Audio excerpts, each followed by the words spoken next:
Off to the stories of 2024, and tonight we shine a spotlight on state politics. Florida voters reinforce the fact that we do indeed live in a red state. CBS News Miami's Jim Defede shows us why Florida is the nation's Trumpiest state. 2024 was the year Florida became a full-fledged red state. Donald Trump won the state by a whopping 13 points. He won 61 out of Florida's 67 counties. He even won Miami-Dade. The last Republican to win Miami-Dade was George H.W. Bush in 1988. It is now clear that we've achieved the most incredible political thing. Look what happened. Is this crazy? Rick Scott won re-election to the U.S. Senate, defeating Debbie Murkisel-Powell. But the big political fight in Florida in 2024 was over two constitutional amendments, one protecting a woman's right to have an abortion, and the second legalizing marijuana for anyone 21 years of age or older. The abortion amendment received 57% of the vote, but was not able to hit the 60% threshold needed to pass. As a result, the state's 6-week abortion ban will remain in effect. The marijuana amendment also fell short, with just 55% of the vote. Both amendments were defeated in large part because Florida Governor Ron DeSantis used, and many would argue abused, his power as governor by spending tens of millions of taxpayer dollars to mislead the public about the two amendments.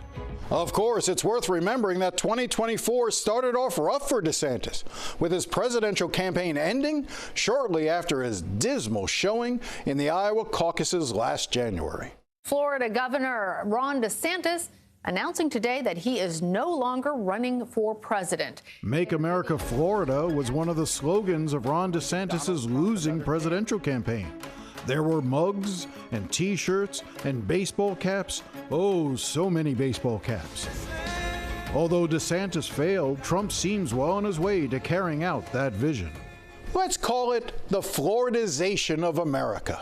Or as Robert Kennedy Jr., Trump's pick to be Health and Human Services Secretary, might put it, fluoride bad, Florida good. We have Florida Senator Marco Rubio as the new Secretary of State.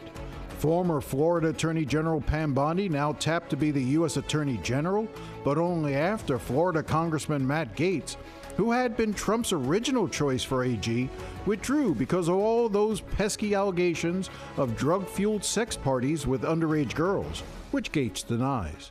Another Florida Congressman, Mike Waltz, will be Trump's national security advisor, and longtime Florida political veteran Susie Wiles will be Trump's chief of staff.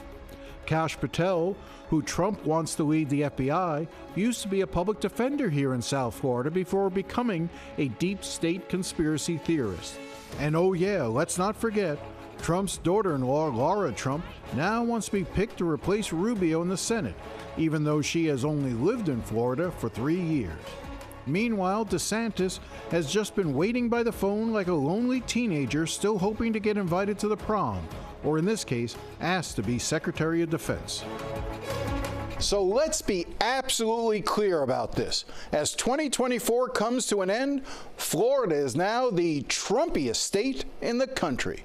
Jim Defede, CBS News, Miami. Always alerting, always tracking. This is Next Weather. Some pretty nice days ahead for the start of Hanukkah, and of course we're keeping an eye on Santa. Yes, we are. And Shane, listen, Santa might deliver a lot of bicycles to kids, and